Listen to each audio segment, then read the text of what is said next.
Bonjour à tous, bienvenue dans le journal des Outre-mer. On débute avec ces images d'hirondelles. Elles envahissent à la nuit tombée le centre commercial Montjoly 2 en Guyane. Une nuisance car ce sont des milliers d'oiseaux qui nichent sous les toits en surplomb et dont il faut nettoyer les fientes le lendemain. Ces hirondelles migrent vers la Guyane pour fuir l'hiver austral. On parle d'une autre forme de migration, c'est le retour des algues sargasses sur les plages de Guadeloupe. Dans la ville de Goyave, les gaz toxiques préoccupent les habitants et les autorités. Reportage Ludivine Guillaulet-Oulac, Christian Danquin. Le port de pêche de Goyave. Depuis plusieurs semaines, une marée de sargasses stagne dans l'eau. Outre l'odeur parfois difficile à supporter, cette restauratrice assiste également impuissante à la dégradation de certains de ses appareils. On a perdu de frigidaire, et la machine à laver aussi, on a renouvelé tout ça aussi, la cuisinière aussi, et il y avait la télé aussi, on a renouvelé tout ça aussi. Sans compter les touristes qui peuvent se faire rares. Il y a des touristes, lorsque je viens à Guadeloupe, on ne pourrait pas rester dans l'odeur de la sargasse, parce que lorsque le vent passe et il pleut beaucoup, ça gêne aussi. Même image de désolation sur la plage de Sainte-Claire recouverte d'algues brunes.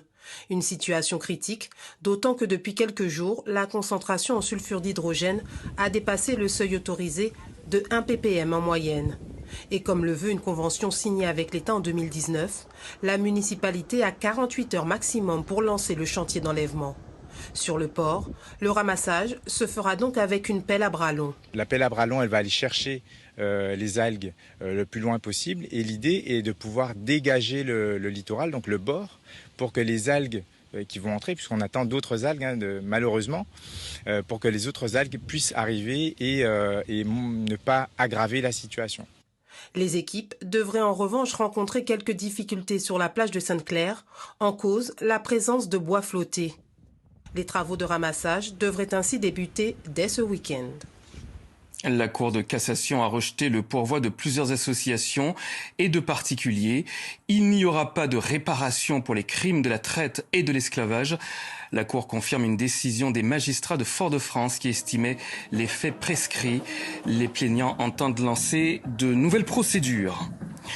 La crise perdure au centre hospitalier de Mayotte. Les urgences et les 2 maternités du CHM sont fermées. Le personnel dénonce des conditions de travail dégradées. Aurélien Février, Maoulida Bouanaeri. La tension se poursuit au service des urgences du CHM.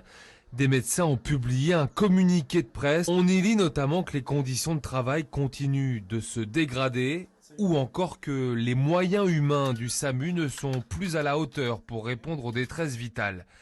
Une sortie qui ne plaît pas au syndicat CFDT Santé, qui dit lui soutenir la direction. Certains de ces médecins qui n'ont aucun intérêt ici, mais qui, pendant des années, ont fait en sorte qu'il y ait un réel turnover ici, pour que toutes les directions qui soient là soient à leurs pieds, selon leurs exigences, et qu'aujourd'hui, on leur demande tout simplement, par rapport à tout ce qu'ils ont comme avantage, mais qui rendent leur travail et qui soient au travail.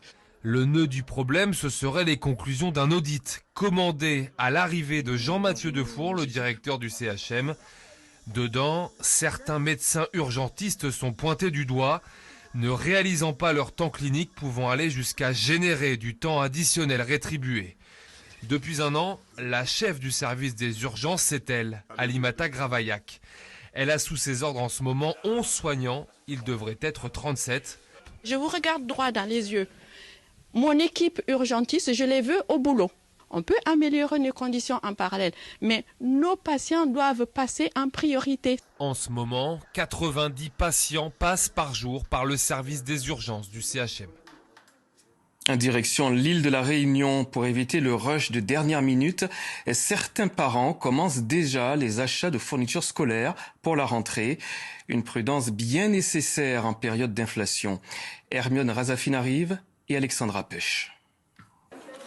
Les clients sont déjà nombreux dans cette enseigne de Sainte-Marie à acheter les fournitures scolaires. Stéphanie et Noël, liste en main, préfèrent s'y prendre tôt pour plusieurs raisons. Je fais la liste un peu à l'avance parce qu'on va partir en vacances. Et comme ça, c'est pour gagner du temps. Et aussi au niveau des prix, ce ne sera pas la même chose en août. Réduire le montant de la facture, c'est aussi ce qui motive Cyrielle. Beaucoup, hein. Mais regarde les pubs et tout et mais voit que l'a augmenté par rapport à l'année dernière et du coup, n'a pas de choix, toutes les affaires ont augmenté. Même tendance dans cette librairie dionysienne. Ici, les prix des cahiers, stylos, classeurs ou ardoises ont augmenté de 10 à 20%. Kylian et sa mère ont déjà tout, il ne manque plus que l'agenda. Fabiola a déboursé 200 € pour 3 enfants. Ça monte super vite, du coup je préfère prendre d'avance et puis comme ça c'est fait, voilà. Et vous voyez une différence quand vous prenez tôt et quand vous prenez un peu plus tard? Oui, beaucoup. Des fois ça varie entre 50 voire 60 € quand même. C'est plus intéressant de venir dès le début. Déjà, il y aura plus de choix et c'est sûr qu'au niveau tarif, on reste quand même sur on a toutes les promotions, on a les remises aussi. Donc, c'est plus intéressant de venir en début de vacances scolaires. Être tranquille avant le départ en vacances, dénicher les nouveautés, à chacun sa motivation. Mais au final, le plus important reste de faire le maximum d'économies.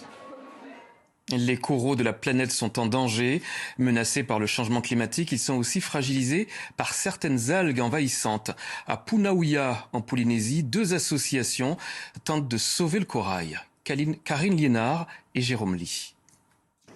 Le Myconia des mers, c'est le surnom de cette algue. La Turbinaria ornata étouffe les coraux. Elle prend toute la place sur les patates et bloque la photosynthèse nécessaire à la survie du corail. Dans le projet, on étudie du coup l'effet d'arrachage des algues sur le corail et sur la restauration corallienne. À côté de ça, du coup, quand on récupère les algues, on livre les algues du coup à un laboratoire à Pacific Biotech qui lui en fait étudie la valorisation des algues.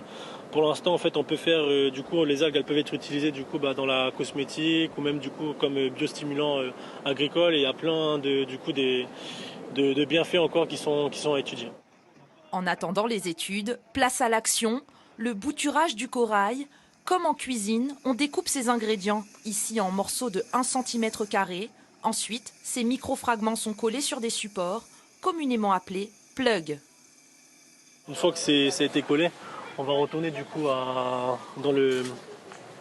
sur une table de nurserie du coup directement dans le lagon et on va en fait les placer.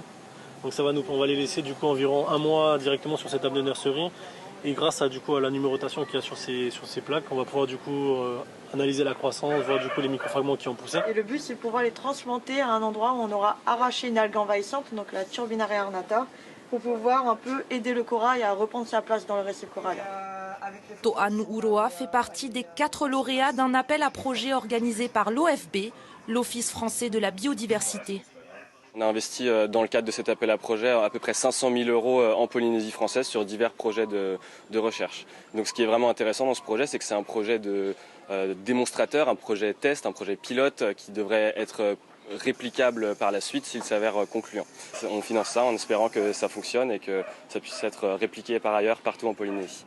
Le projet To'anu'uroa, débuté en janvier, s'étale sur 2 ans pour un coût total de 90 000 €, soit environ 10 800 000 francs pacifiques investis dans le sauvetage du corail à Punaouia. C'est la fin de ce journal. Retrouvez toute l'actualité des Outre-mer sur lapremière.fr.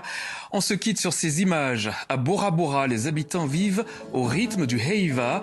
Durant 1 mois, les groupes de danse s'affrontent afin de présenter le meilleur spectacle. Une grande fête populaire et traditionnelle qui dure 1 mois en Polynésie.